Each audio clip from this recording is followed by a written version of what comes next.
Hello Weirdos, I'm Pastor Darren. Welcome to your Daily Undead from the Church of the Undead. This is my opportunity to bring you into what I'm doing with my own daily Bible studies, or perhaps bring you a short message of hope and encouragement during the week aside from the normal Sunday episodes. If you've not already subscribed, be sure to do so now so you don't miss future uploads, and please invite others you think might also like the podcast. Tell them to visit WeirdDarkness.com/church for links to the podcast, our Facebook page, and more. That's WeirdDarkness.com/church.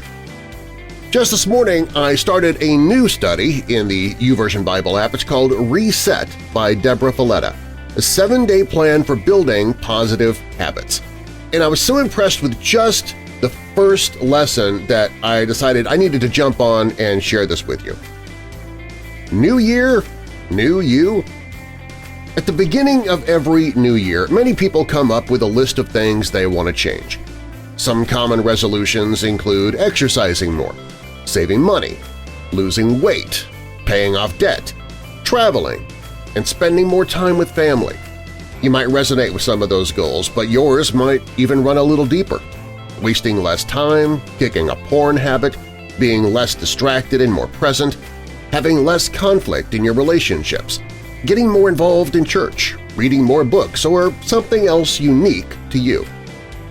So we try to adjust or tweak a few external behaviors.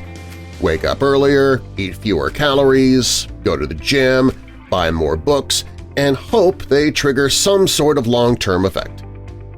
But a few months into the new behavior, or a few days or even hours in my case, we almost inevitably find ourselves back to our old habits. It doesn't matter how old you are, your occupation or your career, your socioeconomic status, race, gender, even how long you've been a Christian. We all have old patterns that we can find ourselves returning to. The Apostle Paul himself struggled with this same behavior modification problem when he said, "I do not understand what I do. For what I want to do, I do not do. But what I hate, I do." Romans 7, verse 15.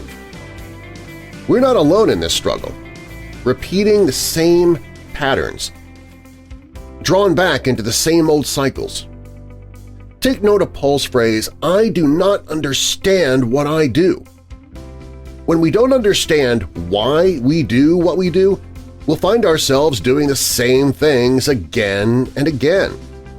Understanding why we do what we do and learning to dig a little deeper is paramount to changing our behavior.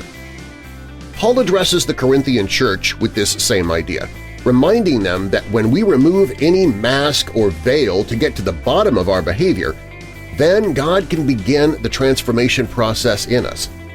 As he said in 2 Corinthians 3:18, "And we all who with unveiled faces contemplate the Lord's glory are being transformed into His image with ever-increasing glory, which comes from the Lord, who is the Spirit." Most people go about their lives unaware of this life-changing truth. Thoughts lead to feelings, and feelings lead to behaviors. That is why trying to change your life, starting with external behaviors alone, will usually lead you to a dead end, because you're actually starting at the end. What's happening in your mind is so key to the process of transformation and change, and knowledge of it, or lack thereof, ultimately leads to why some people succeed and others fail. Change happens by going underneath the surface. Get to the roots, own your thoughts, and understand your feelings. This is what leads to modifying your behaviors and ultimately changing your life. Thought change leads to life change. Proverbs 28, verse 26. "Whoever trusts in his own mind is a fool, but he who walks in wisdom will be delivered."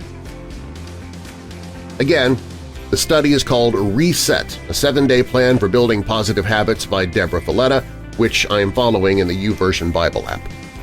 If you enjoyed today's message, or if you like the Church of the Undead in general, please tell others about the podcast who you think might also want to join in.